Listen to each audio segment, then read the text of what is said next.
Hello students. सो आज हम discussion करेंगे एटॉमिक मॉडल्स के बारे में। तो डिफरेंट डिफरेंट साइंटिस्ट ने डिफरेंट डिफरेंट एटॉमिक मॉडल्स दिए थे कि कोई भी सबस्ट्रेट वो डिफरेंट डिफरेंट स्मॉल पार्टिकल से मिलकर बना होता है। उसी के बारे में आज हम जानेंगे। तो सबसे पहले डाल्टन ने जो एटॉमिक मॉडल दिया था उसको हम डाल्टन एटॉमिक मॉडल के नाम से जानते हैं। और 1804 में डाल्टन ने क्या बताया था कि डाल्टन ने ये बताया कि जो भी सबस्ट्रेट है हमारे, वो चाहे fluorine, chlorine, bromine, iodine, something, helium, nitrogen, oxygen, जो भी हम एलिमेंट पढ़ते हैं वो सब स्मॉल स्मॉल पार्टिकल से मिलकर बने होते हैं, जिन्हें क्या कहते हैं, हम एटम कहते हैं। और एटम जो है इसका सबसे छोटा पार्टिकल है, स्मॉलेस्ट पार्टिकल है, और उसको ना तो डिस्ट्रॉय किया जा सकता है, अनडिस्ट्रक्टेबल है, एंड अनडिविजिबल है, उसको डिवाइड भी नहीं किया जा सकता। आप उसको तोड़ नहीं सकते छोटे छोटे पार्ट में, और ना उसको खत्म कर सकते हैं। ये किसने बताया था? ये डाल्टन ने बताया था। अब जब क्या होता है, डाल्टन ने एक चीज और कही कि जब जैसे सपोज एक कोई भी मटेरियल वो से एक सिंगल एलिमेंट से मिलकर बना हो तो उसमें एक जैसे एटम होंगे। वहीं अगर कोई मटेरियल दो डिफरेंट एलिमेंट से मिलकर बना हो, जैसे HCl गैस है, वो हाइड्रोजन और क्लोरीन से मिलकर बनी है, तो जब ये दो डिफरेंट एटम डिफरेंट एलिमेंट मिलकर एक थर्ड डिफरेंट मटेरियल बनाते हैं, तो वो मटेरियल डिफरेंट टाइप के एटम से मिलकर बना होता है। क्योंकि हाइड्रोजन के एटम्स अलग उसने बताया सपोज फॉर एग्जांपल हम ले लीजिए कि किसी एलिमेंट का मेटल जो है वो इस तरह है, एटम वो सॉलिड टाइप का है, ठीक है। और दूसरा जो उसने कहा कि दूसरा जो है वो दूसरी तरह का है, ये सपोज हॉलो टाइप का है। तो ये दो मिलकर एक तीसरा सबस्ट्रेट बनाएंगे, ये दो डिफरेंट एटम मिलकर एक तीसरा सबस्ट्रेट बनाएंगे, तो डिफरेंट डिफरेंट एटम से मिलकर एक तीसरा सबस्ट्रेट जनरेट हो सकता है। साथ ही उसने एक और क्या कहा कि जितनी भी केमिकल रिएक्शंस होती है वो केमिकल रिएक्शन रीअरेंजमेंट होता है इन एटम्स का। एक एटम ये मिला, एक एटम ये मिला, सपोज ये दोनों मिले और मिलने के बाद क्या बना, इस तरह का रीअरेंजमेंट होके एक बन गया, ठीक है। अभी ये पार्ट आपका ऐसे बन गया, ये आपका सॉलिड है, ठीक है, और वो पार्ट आपका हॉलो है और बीच में एक डिफरेंट तरह का बन गया। तो रदर जो आपका डाल्टन है उसने ये कहा कि केमिकल रिएक्शन होती है वो रीअरेंजमेंट होती है किसी भी एटम के मिलने से, ठीक है। देन भैया अप्रोक्स 100 ईयर्स, ऑलमोस्ट 100 ईयर्स या 99 ईयर्स तक ये मॉडल एक्सेप्टेबल रहा और किसी ने इसको डिनाई नहीं किया। उसके बाद भैया डाल्टन के मॉडल को डिनाई किया जे थॉमसन ने 1903 में। तो उसको हमने क्या कहा, J Thomson model, Thomson atomic model. ये कब दिया? 1903 में। ऑलमोस्ट 99 इयर्स के बाद जे थॉमसन ने बताया नहीं भैया डाल्टन जी आप गलत हैं, एटम सबसे स्मॉलेस्ट पार्ट नहीं है, एटम भी कुछ डिफरेंट पार्ट से मिलकर बना होता है। उसने क्या कहा कि ये मॉडल जो है एटम जे थॉमसन का मॉडल, उसे प्लम पुडिंग मॉडल भी कहा गया है। पुडिंग आपको पता ही है, पुडिंग क्या होता है, उसमें चेरीज लगी होती है बीच में। उसने कहा भैया जो एटम है या जो भी पार्टिकल है वो एक शेल के अंदर, कुछ एक हॉलो शेल के अंदर या सॉलिड शेल के अंदर कुछ नेगेटिव पार्टिकल्स हैं, उनसे मिलकर बना है, उनसे नेगेटिव चार्ज है, उनसे मिलकर बना है। और इस होलो शेल में, इस शेल का ये जो शेल है ये पॉजिटिवली चार्ज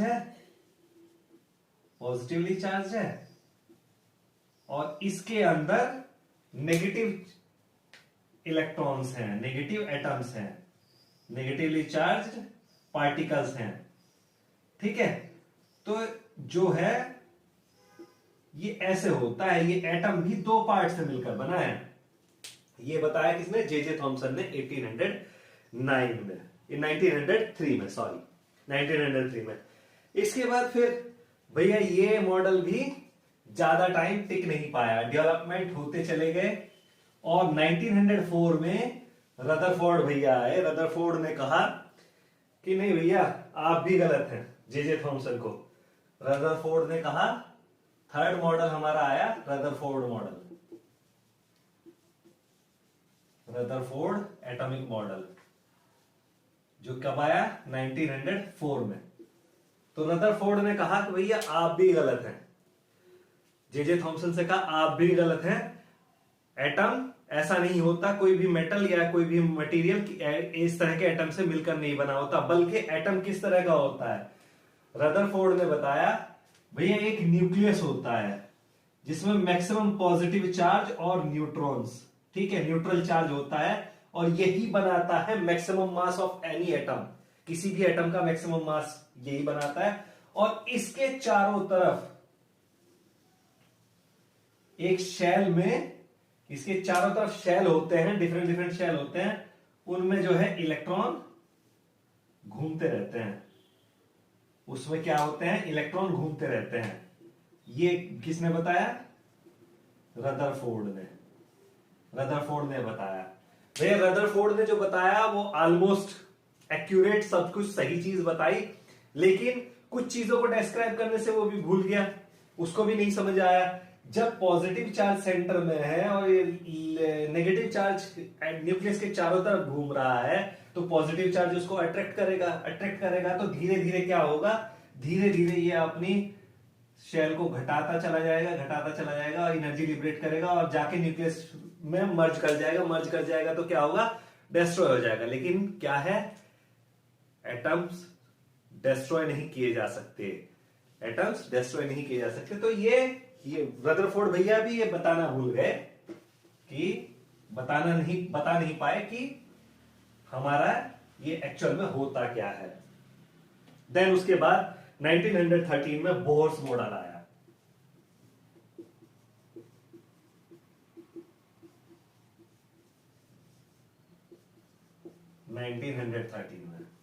बोर्स मॉडल आया 1913 में। 1913 में बोर्स मॉडल आया। बोर्स मॉडल ने क्या कहा, मैक्सिमम रदरफोर्ड की चीजों को उसने डिनाई नहीं किया, उसने रखा कि हाँ एक न्यूक्लियस है, न्यूक्लियस के अंदर पॉजिटिव चार्ज है और वहां पर कुछ न्यूट्रल मटेरियल भी है, और वो मैक्सिमम मास एटॉम का वहीं पर है, और उसके चारों तरफ डिफरेंट डिफरेंट शेल्स के अंदर इलेक्ट्रॉन चक्कर लगाते हैं। बोर्स ने भी इस चीज को एक्सेप्ट किया और बताया कि हाँ ऐसा ही होता है, किसी सर्कुलर ऑर्बिटल के अंदर इलेक्ट्रॉन जो है वो चक्कर लगाते हैं। लेकिन जब वो चक्कर लगा रहे हैं तो उन पर एक इलेक्ट्रोस्टैटिक फोर्स जनरेट हो रहा है न्यूक्लियस की वजह से, और वही उनको एनर्जी दे रहा है उसी ऑर्बिटल में या उसी शेल के अंदर घूमने के लिए। वही ये किसने बताया, बोर ने बताया कि उसी इलेक्ट्रोस्टैटिक फोर्स के कारण उनको एनर्जी, उसी इलेक्ट्रोस्टैटिक फोर्स के कारण उनको एनर्जी मिल रही है, जिसकी वजह से वो अब कॉन्स्टेंटली जो ऑर्बिटल उनका डिसाइडेड ऑर्बिटल है उसी ऑर्बिटल में वो चक्कर लगाते रहते हैं, न्यूक्लियस के अंदर नहीं गिरते हैं, ये बोर ने बताया। और हर इलेक्ट्रॉन का एक एनर्जी लेवल है, जिस एनर्जी लेवल में, और उसके उस मिनिमम एनर्जी लेवल को हम ग्राउंड स्टेट बोलते हैं, वो अपने ग्राउंड स्टेट में चक्कर लगा रहा है। जब इलेक्ट्रॉन एक शेल में चक्कर लगा रहा है तो उस शेल में डिफरेंट डिफरेंट एनर्जी लेवल्स हैं। जब हम इलेक्ट्रॉन को बाहर से कोई एनर्जी देते हैं, सपोज इलेक्ट्रॉन अभी इस लेवल पर है, ठीक है, तो बाहर से हमने उसे एनर्जी दी, तो ये उसका ग्राउंड स्टेट है, जीएस ग्राउंड स्टेट है, जीएस। जब हम उसे बाहर से कोई एनर्जी प्रोवाइड करते हैं तो इलेक्ट्रॉन इस लेवल पर पहुंच गया, इसको बोलते हैं हम एक्साइटेड लेवल, एक्साइटेड स्टेट। जब एक्साइटेड स्टेट में आता है इलेक्ट्रॉन तो वो बाहर से एनर्जी ले रहा है, एनर्जी एब्जॉर्ब कर रहा है। तो जब इलेक्ट्रॉन एनर्जी एब्जॉर्ब करता है तो वो एक्साइटेड स्टेट में जाता है, और जब वो एनर्जी वापस रिलीज करके वो अपने ग्राउंड स्टेट पर वापस आता है, ये इलेक्ट्रॉन की टेंडेंसी होती है, वो अपने ग्राउंड स्टेट पर जब वापस आता है तो वो एनर्जी लिबरेट करता है, energy in form of light भी लिबरेट कर सकता है। तो जो फिनोमिनन हम बोर नहीं, रदरफोर्ड नहीं समझा पाए थे, वो बोर ने समझा दिया कि जब इलेक्ट्रॉन जो है वो एक्साइटेड स्टेट में जाता है, कि एनर्जी जब लाइट कुछ इलेक्ट्रॉन्स एनर्जी लिबरेट करते हैं तो लाइट की ओमिट करते हैं, तो वो इससे समझ में आता है कि जब एक्साइटेड स्टेट से इलेक्ट्रॉन ग्राउंड स्टेट में आएगा तो एनर्जी लिबरेट करेगा और उसको क्या कहा जाएगा, उसको कहा जाएगा कि ये लाइट ऑमिट कर रहा है। ठीक है, तो ये फिनोमिनन बोर ने समझाया। ठीक है, इसके अलावा क्या कह सकते हैं हम कि अब इससे हमें क्या पता चलता है कि इलेक्ट्रॉन की प्रॉपर्टी है वो एनर्जी एब्जॉर्ब भी कर सकता है और एनर्जी एमिट भी कर सकता है। ठीक है, तो ये हो गया बोर के बारे में। इसके बाद फिर फर्दर और मॉडिफिकेशंस हुए। ठीक है, फर्दर और मॉडिफिकेशन हुए और उसके बाद जो मॉडल एटॉमिक थ्योरी आई वो क्वांटम मैकेनिकल मॉडल कहा गया, उसको कहा गया क्वांटम मैकेनिकल मॉडल।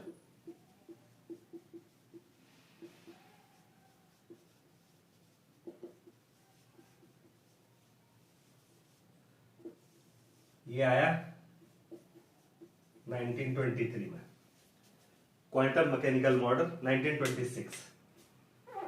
1926 और रदरफोर्ड मॉडल आया था 1913 में। रदरफोर्ड मॉडल आया था। अब इसमें डिफरेंट ये प्रपोज किसने किया? ये प्रपोज किया इरविन श्रोडिंगर ने। क्वांटम मैकेनिकल मॉडल जो प्रपोज किया वो इरविन श्रोडिंगर ने प्रपोज किया। इरविन श्रोडिंगर ने किस बेसिस पे प्रपोज किया? उनके साथ में एक और थे लुइस डी ब्रोगली। उन्होंने बताया था कि जो कोई भी पार्टिकल या कोई भी एटम जो है वो वेव की फॉर्म में चलता है। किस फॉर्म में चलता है? वेव की फॉर्म में चलता है। तो जब ये मॉडल प्रपोज किया गया तो इस चीज को ध्यान में रखा गया, ये वेव की फॉर्म में चलता है और हर एटम की एक वेवलेंथ, उसकी एक पर्टिकुलर वेवलेंथ में वो चलता है। इसको क्या बोलते हैं हम? वेवलेंथ। लैम्डा से इसको डिनोट करते हैं वेवलेंथ। सो जब कोई पार्टिकल या एटम वेव की फॉर्म में चलेगा तो एक नोड से दूसरे नोड तक की डिस्टेंस क्या कहलाती है? उसकी वेवलेंथ। वो पर्टिकुलर एक फिक्स्ड वेवलेंथ पर वो चलता है। ठीक है, तो इसको उन्होंने कंसिडरेशन में लिया श्रोडिंगर ने। देन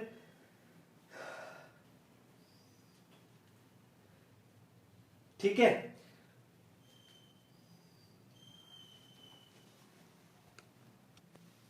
अब क्या है? वेवलेंथ की फॉर्म में चलता है, ये हमने बता दिया वेवलेंथ की फॉर्म में चलता है। उसके बाद क्या हुआ कि हाइजेनबर्ग ने एक अनसर्टेनिटी प्रिंसिपल दिया। जब हम बात कर रहे हैं कि किसी ऑर्बिटल में कोई इलेक्ट्रॉन मूव कर रहा है या किसी शेल में कोई इलेक्ट्रॉन मूव कर रहा है तो एक टाइम में हम उसकी एक ही प्रॉपर्टी को पता कर सकते हैं कि एक्चुअली वो उस टाइम में, जिस टाइम में हम जानना चाहते हैं उस टाइम में उसकी पोजीशन क्या है। या तो हम उसकी पोजीशन पता कर सकते हैं, ठीक है।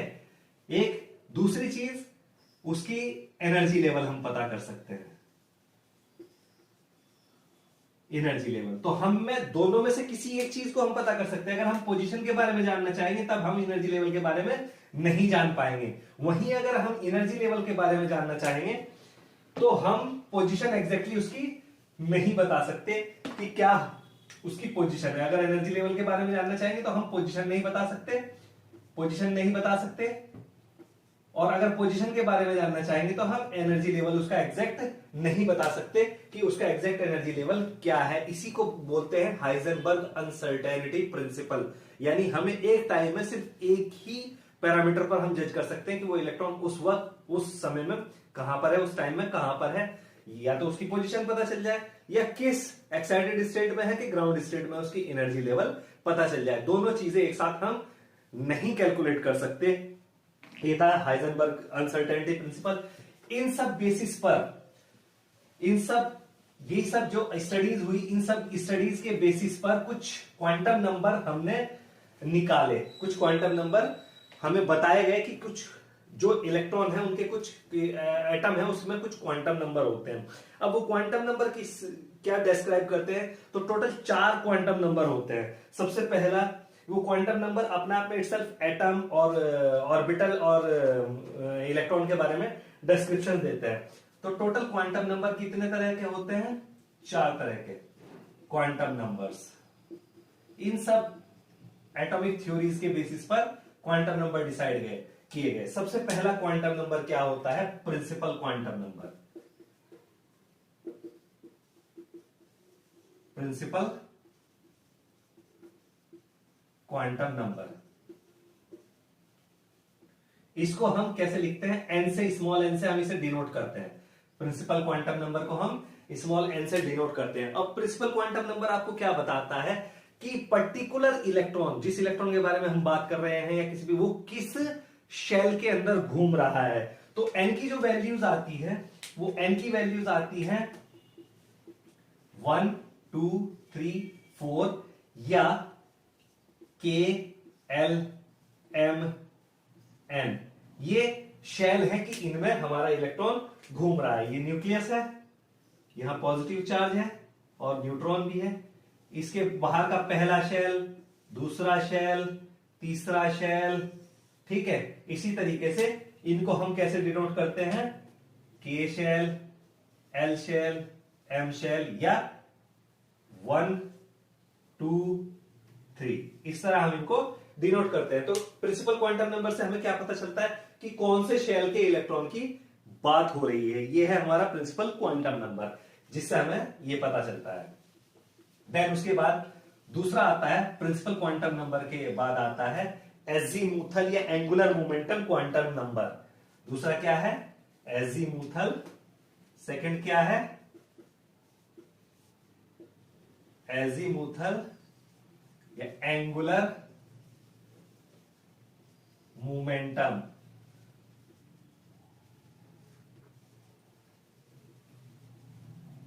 Quantum number. भैया इसको हम कैसे डिनोट करते हैं, इसको हम डिनोट करते हैं एल से, ठीक है, एल से डिनोट करते हैं। अब ये क्या बताता है, ये बताता है ऑर्बिटल का शेप। जिस शेल में आपका एटम घूम रहा है, इलेक्ट्रॉन घूम रहा है, वो किस ऑर्बिटल में है, उस ऑर्बिटल की शेप को ये नंबर बताता है, एजीमुथल क्वांटम नंबर। और इसको हम एल से डिनोट करते हैं। और एल की वैल्यूज कहां से होती है, एल की वैल्यूज होती है 0 to n-1। n क्या है, प्रिंसिपल क्वांटम नंबर। सपोज अगर कोई principal quantum number n is equal to 2 है, तो l की वैल्यूज क्या हो जाएगी, 0 इंटू n-1। ये 2 l की वैल्यूज होगी, 2 क्या होंगी, l की वैल्यूज होंगी। अब इसमें क्या पता चलेगा आपको, इसमें क्या पता चलेगा, अगर l की वैल्यू 0 है, l की वैल्यू अगर 0 है, l की वैल्यूज और ऑर्बिटल शेप, अगर l की वैल्यू 0 है तो s ऑर्बिटल में है आपका एटम। s ऑर्बिटल कैसा होता है, स्फेरिकल शेप ये होता है। देन अगर l की इसकी वैल्यू 1 है तो आपका p ऑर्बिटल में है, और p होता है डंबल शेप, ठीक है, डंबल शेप। अगर आपका इसकी वैल्यू 2 है, l की वैल्यू, तो ये d ऑर्बिटल में है, और d डबल डंबल शेप, ठीक है, डबल डंबल शेप। और अगर इसकी वैल्यू 3 है तो ये आपका f ऑर्बिटल में होगा, ठीक है। तो आपका इलेक्ट्रॉन f ऑर्बिटल में होगा। तो समझ में आ गया होगा एजीमुथल या एंगुलर मोमेंटम क्वांटम नंबर। इसके बाद थर्ड आता है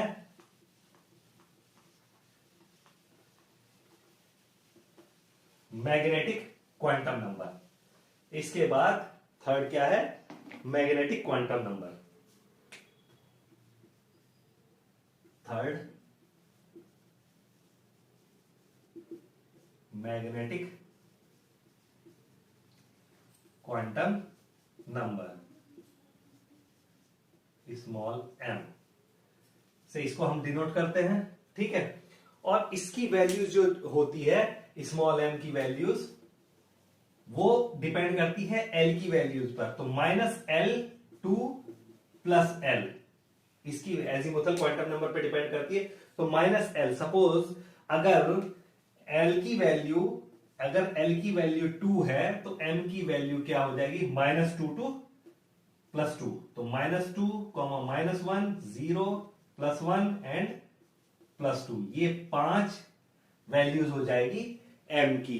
तो इस पे डिपेंड करता है। और ये क्या बताता है कि मैग्नेटिक क्वांटम नंबर क्या बताता है, ओरिएंटेशन, कि उसका ओरिएंटेशन क्या है, किस ओरिएंटेशन का आपका इलेक्ट्रॉन किस ओरिएंटेशन में है, एक्स एक्सिस पे है, वाई एक्सिस पे है कि जेड एक्सिस पे है, किस ओरिएंटेशन में आपका वो इलेक्ट्रॉन है, उसको बताता है ये। जैसे सपोज फॉर एग्जांपल अगर एल की वैल्यू 1 है तो एम की वैल्यू हो जाएगी -1 0 एंड +1।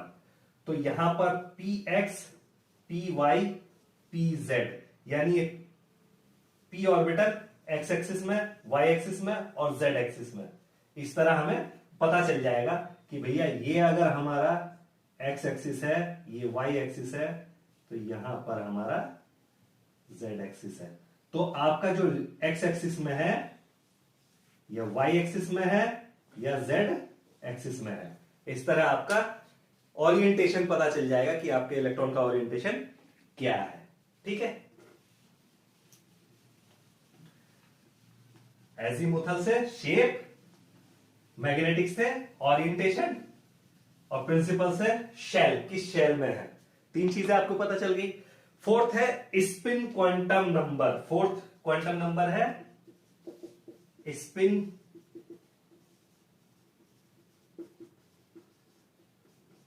क्वांटम नंबर, इसको हम डिनोट करते हैं स्मॉल एस से।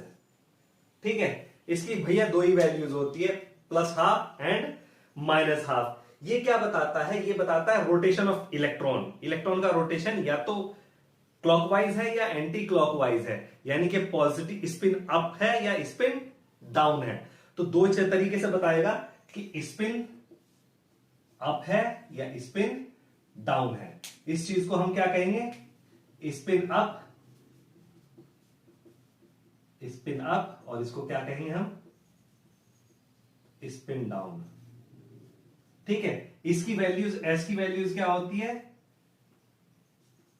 +12 या -12। इसकी 2 ही वैल्यूज होती है, +12 या माइनस। एक इलेक्ट्रॉन के लिए या तो वो क्लॉकवाइज घूम रहा होगा या एंटी क्लॉकवाइज घूम रहा होगा, या तो इसके स्पिन ऊपर की तरफ होगा या स्पिन नीचे की तरफ होगा। तो इससे क्या पता चलता है हमारा कि जो रोटेशन है इलेक्ट्रॉन का वो किस डायरेक्शन में है, ये स्पिन क्वांटम नंबर से हमें पता चल जाता है। ठीक है, अब भैया इसके बाद जब स्पिन क्वांटम नंबर और ये सब पता चल गया तो पाउलीज ने एक लॉ दिया जिसको हम पाउलीज एक्सक्लूजन लॉ भी बोलते हैं। पाउलीज एक्सक्लूजन लॉ भी बोलते हैं। ठीक है, पाउलीज एक्सक्लूजन लॉ।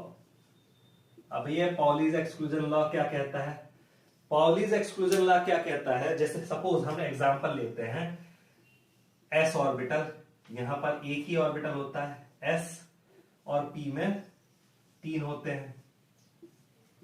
ठीक है, ये पी ऑर्बिटल ले लिया, तो किसी भी एक स्पेसिफिक ऑर्बिटल में S P X P Y P Z 3 अलग अलग डायरेक्शन में है, तो किसी भी एक ऑर्बिटल के अंदर मैक्सिमम 2 इलेक्ट्रॉन ही रह सकते हैं। कितने रह सकते हैं, मैक्सिमम 2 इलेक्ट्रॉन ही रह सकते हैं, and that should be in opposite rotation. और वो क्या होने चाहिए, अपोजिट रोटेशन में होने चाहिए। भैया मैं अलग अलग कलर से बना देता हूं। तो किसी एक ऑर्बिटल के अंदर 2 ही इलेक्ट्रॉन हो सकते हैं और वो अपोजिट रोटेशन में, अपोजिट डायरेक्शन में होगा। अगर एक क्लॉकवाइज घूम रहा होगा तो दूसरा काउंटर क्लॉकवाइज घूम रहा होगा। ठीक है, यही है पाउलीज एक्सक्लूजन प्रिंसिपल। ऐसा नहीं हो सकता भैया, for example 1s2 2s2 2p, ये 6 है, सपोज 4 दिया हुआ है, तो क्या होगा, ये करेक्ट है कि पहले हाफ हाफ फिल होगा, फिर ये नहीं हो सकता कि भैया ये भी इधर आ जाए, ये पॉसिबल नहीं है कि एक ऑर्बिटल, ये ऐसे नहीं होगा, एक ऑर्बिटल खाली नहीं रहेगा। तो पहले एक एक इलेक्ट्रॉन एक डायरेक्शन में जो रोटेशन है, अगर क्लॉकवाइज रोटेशन हम इसको माने, अगर क्लॉकवाइज है वो पहले एक इलेक्ट्रॉन भरेगा, पहले पी ऑर्बिटल को कंप्लीटली, उसके तीनों सब orbital P X P Y P Z को एक एक इलेक्ट्रॉन भरेगा, देन उसके बाद दूसरा इलेक्ट्रॉन पेयरिंग स्टार्ट करेगा। तो बिफोर स्टार्टिंग पेयरिंग सब में जाएगा, इसको बोलते हैं पॉलीज एक्सक्लूजन लॉ, ठीक है। हुंड्स रूल भी बोलते हैं इसको। हुंड्स रूल एक अलग है, वो पेयरिंग के लिए है। हुंड्स रूल इसी के साथ मैच करता है। देन भैया इसके बाद आता है Aufbau principal. अफबाउ's principal,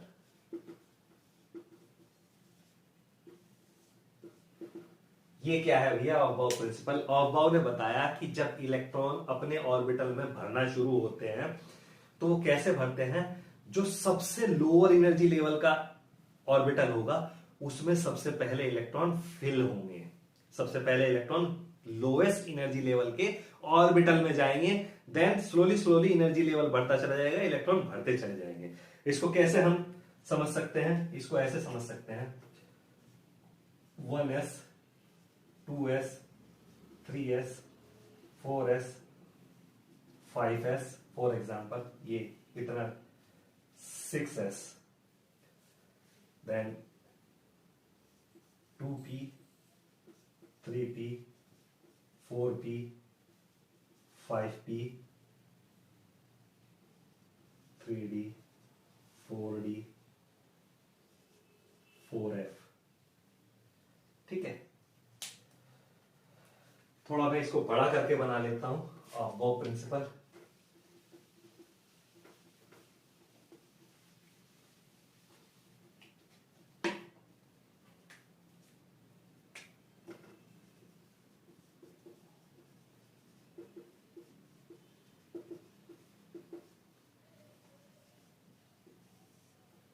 Aufbau principal अभी हम यहां से बनाते हैं,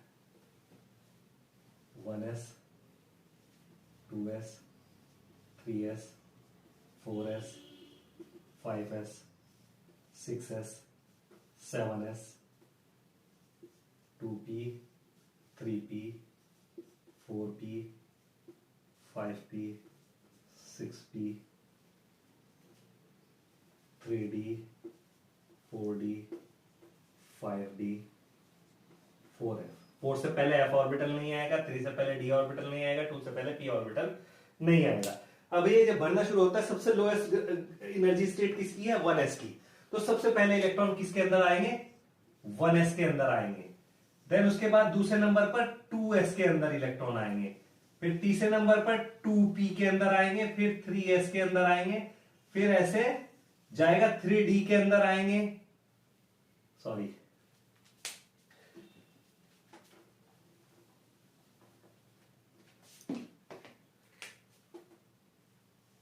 3p के अंदर आएंगे, फिर 4s के अंदर आएंगे, फिर उसके बाद वापस जाएगा तो 3d के अंदर आएंगे, 3d के अंदर आएंगे, फिर 4p के अंदर, देन उसके बाद 5s के अंदर, देन फिर 4d 4p 6s, देन वापस जाएगा 4f 5d 6p 7s। ऐसे इलेक्ट्रॉन भरेंगे। पहले किस में भरेंगे भैया? पहले 1s में आएगा, फिर 2s के अंदर, देन 2p के अंदर, देन 3s के अंदर, देन 3p के बाद जाएगा, देन उसके बाद 3d नहीं जाएगा, 4s भरेगा। पहले क्या भरेगा? 4s, देन उसके बाद भरेगा 4s के बाद भरेगा 3d, 3d के बाद क्या आएगा? 4p, 4p के बाद क्या आएगा? 5s, 5s के बाद फिर 4d में जाएंगे इलेक्ट्रॉन, ठीक है। तो 4d का एनर्जी लेवल 5s से ज्यादा है, तो इस तरह से फिलिंग ऑफ इलेक्ट्रॉन होगी। लोएस्ट एनर्जी लेवल के ऑर्बिटल में पहले इलेक्ट्रॉन फिल करेंगे, बाद में हाईएस्ट एनर्जी लेवल के इलेक्ट्रॉन में फिल, एनर्जी लेवल के शेल में ऑर्बिटल में इलेक्ट्रॉन जाएंगे, ठीक है। ये हो गया अफबाउ प्रिंसिपल। देन अभी मैंने बात की थी हुंड्स रूल की, pairing of electron. Pairing of electron कैसे होती है? हुंड्स रूल,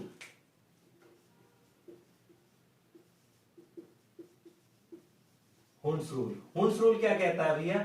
हुंड्स रूल बोलता है कि पहले सेम रोटेशन वाले इलेक्ट्रॉन उस पर्टिकुलर ऑर्बिटल के सब ऑर्बिटल्स में, सब में जैसे p ऑर्बिटल है उसमें 3 सब ऑर्बिटल है, px py pz, d में dx square dy square dz square dxy dyz, ऐसे dx ऐसे जो ऑर्बिटल है उनमें सब में डिफरेंट डिफरेंट उसमें भरेंगे ऑर्बिटल में। पहले एक सिंगल रोटेशन वाले, अगर अप साइड रोटेशन या क्लॉकवाइज रोटेशन है, वो इलेक्ट्रॉन उस पर्टिकुलर सब ऑर्बिटल में भरेंगे। देन उसके बाद पेयरिंग स्टार्ट होगी सब इलेक्ट्रॉन के भरने के बाद। फॉर एग्जाम्पल मैं सपोज एग्जाम्पल लेता हूं,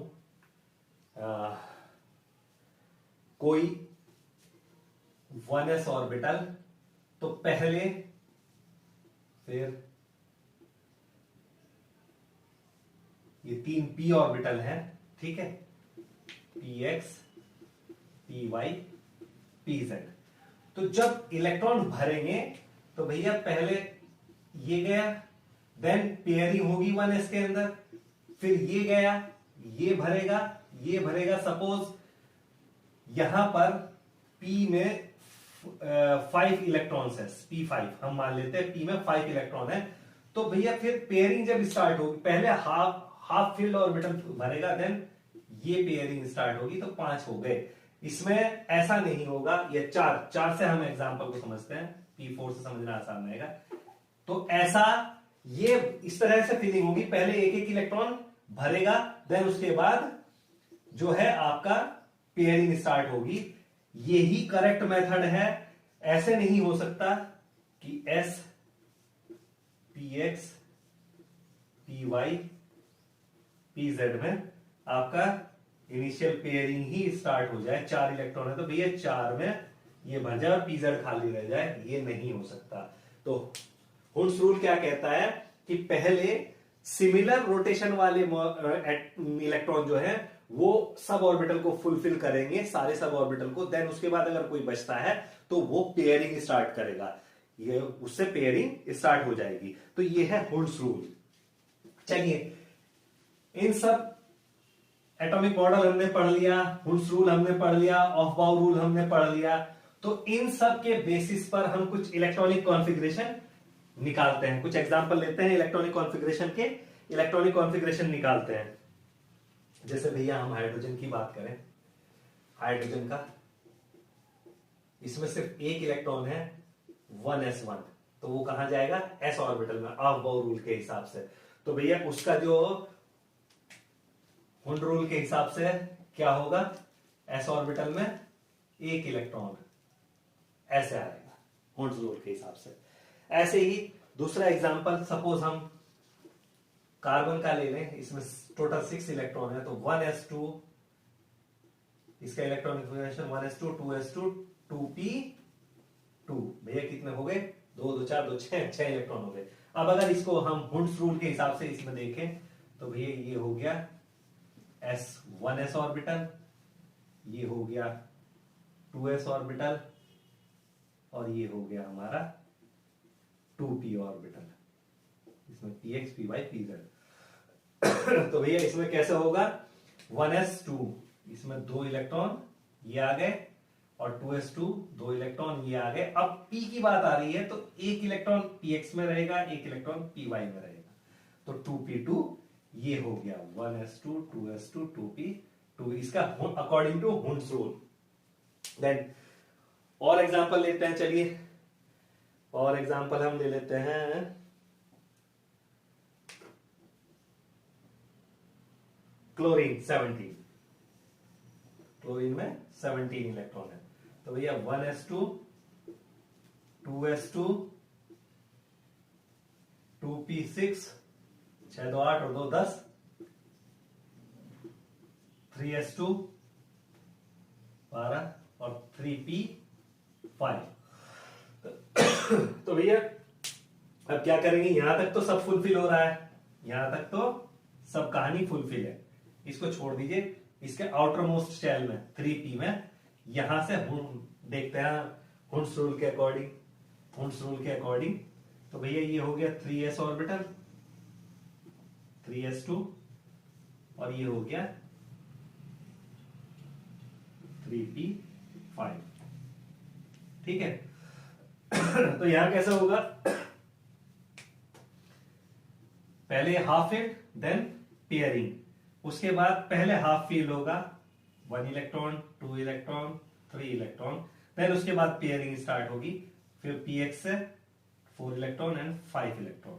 तो इसका इलेक्ट्रॉनिक कॉन्फ़िगरेशन और हुंस रूल के अकॉर्डिंग ये हो जाएगा 3:3p5 का ऑर्बिटल कॉन्फ़िगरेशन ये हो जाएगा, और अफबाउ रूल के हिसाब से 1:2:2p6 3:3p5 ये हो जाएगा ऐसे इसका। अब यहां पर जो कुछ इंपॉर्टेंट चीजें आती हैं,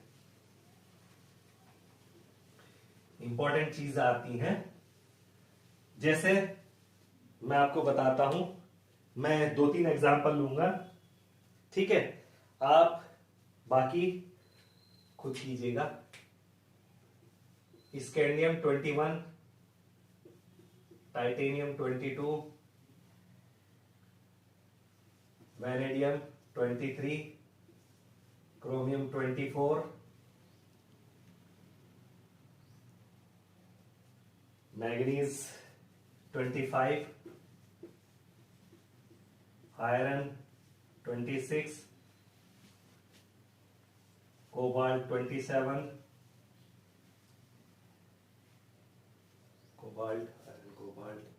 निकेल 28,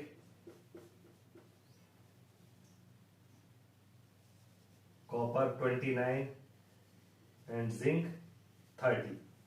ये इंपॉर्टेंट है, इनका इलेक्ट्रॉनिक कॉन्फ़िगरेशन इंपॉर्टेंट है, और इसमें उसमें भी इसका और इसका बहुत ज्यादा इंपॉर्टेंट है, क्रोमियम एंड कॉपर का।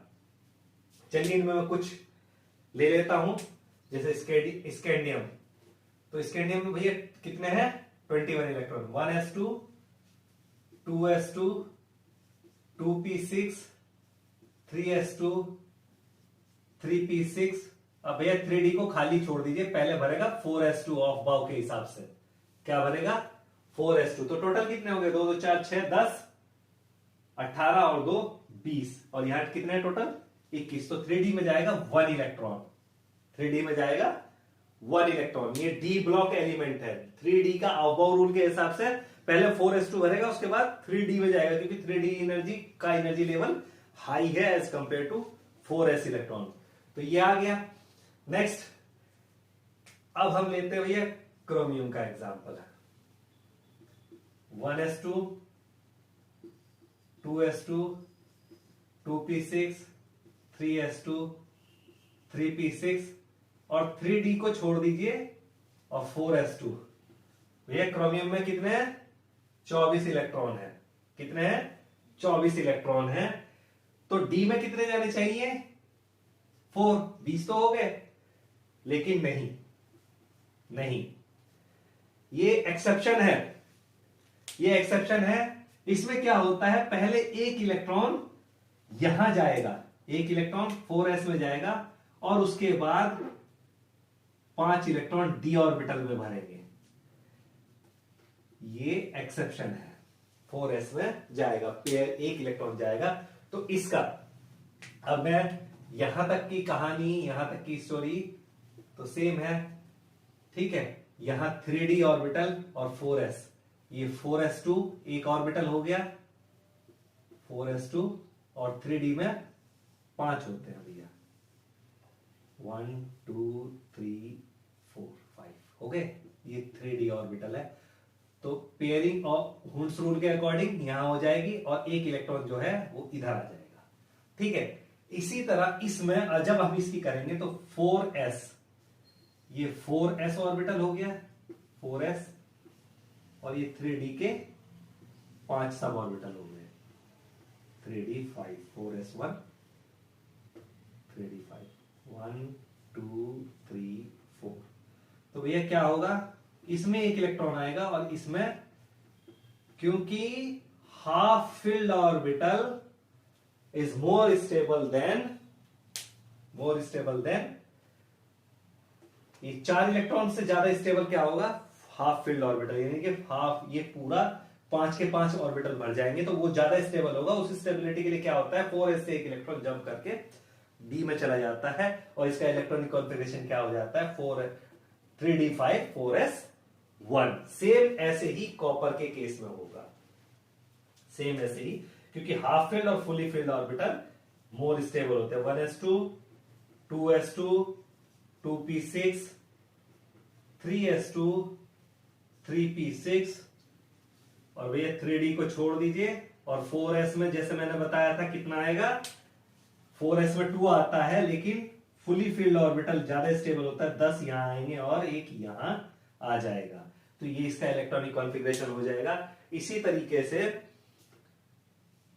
जिंक का 1s2, यहां कोई प्रॉब्लम ही नहीं है, 2s2, 2p6, 3s2, 3p6, 3d, 10 and 4s2, यहां तो सबके फुलफिल हो रहे हैं। तो ये इलेक्ट्रॉनिक कॉन्फ़िगरेशन ऐसे हम निकाल लेते हैं सब। ठीक है, आई थिंक आपको समझ में आ गया होगा। ठीक है, और इसके साथ मैं कुछ चीजें बताना चाहूंगा जो क्यों, जैसे हम बोलते हैं कि इनर मोस्ट शेल के अंदर सिर्फ कितने इलेक्ट्रॉन रह सकते हैं, 2 इलेक्ट्रॉन। क्यों 2 इलेक्ट्रॉन रह सकते हैं, इस सब के बाद आपको समझ में आएगा कि इनर मोस्ट शेल में, के शेल में, यानी n इज इक्वल टू 1 में एल की वैल्यू क्या है, 0 की मतलब क्या है, वहां पे सिर्फ s ऑर्बिटल है, और s ऑर्बिटल में मैक्सिमम कितने इलेक्ट्रॉन रह सकते हैं, 2 इलेक्ट्रॉन रह सकते हैं। तो इनर मोस्ट शेल में 2 इलेक्ट्रॉन और आउटर मोस्ट शेल में मैक्सिमम 8 इलेक्ट्रॉन रह सकते हैं, क्योंकि जब आप किसी भी एटम का इलेक्ट्रॉनिक कॉन्फ़िगरेशन निकालेंगे तो बाहर के आउटर मोस्ट शेल में आपको s और p ऑर्बिटल ही आपको दिखाई देंगे इलेक्ट्रॉन भरते हुए, वहां उनके d ऑर्बिटल, f ऑर्बिटल जो भी हैं वो एम्प्टी रहते हैं, इसलिए वहां पर मैक्सिमम 8 इलेक्ट्रॉन। लेकिन इनर मोस्ट शेल में, किसी भी शेल के अंदर मैक्सिमम कितने इलेक्ट्रॉन रह सकते हैं, मैक्सिमम नंबर 32 इलेक्ट्रॉन रह सकते हैं। वो कैसे रहते हैं 32 इलेक्ट्रॉन किसी भी शेल में, भैया आप जोड़िए सिंपल सा 32 इलेक्ट्रॉन, मैक्सिमम सब ऑर्बिटल कितने हो जाएंगे, मैक्सिमम कितने हो जाएंगे भैया, s p d f कितने हो गए, 4 हो गए। मैक्सिमम 32 इलेक्ट्रॉन कैसे रह सकते हैं भैया, 2 इसमें प्लस p में मैक्सिमम 6 प्लस d में मैक्सिमम 10 और f में मैक्सिमम 14, जोड़ दीजिए जरा, 6 2 8 10 18 और 14 32। तो इस तरह बोलते हैं कि मैक्सिमम किसी भी ऑर्बिटल में 32 इलेक्ट्रॉन ही रह सकते हैं। ठीक है, होप जो मैंने समझाया आपको समझ में आ गया होगा। जो इलेक्ट्रॉनिक कॉन्फ़िगरेशन मैंने स्कैंडियम टू आपका जिंक तक 21 to 30 लिखे, वो इंपॉर्टेंट है, एग्जाम्स में बहुत आते हैं, तो आप उनको अच्छे से कीजिए। कुछ समझ में नहीं आए तो आप कमेंट में पिन कीजिए, मैं आपको उसका इलेक्ट्रॉनिक कॉन्फ़िगरेशन बताऊंगा। आपके कोई भी सवाल हो वो आप कमेंट में ले सकते हैं, मैं उनके आंसर करूंगा। आपको वीडियो पसंद आया हो तो वीडियो को लाइक करें, चैनल को सब्सक्राइब करें और वीडियो को शेयर करें। Thank you.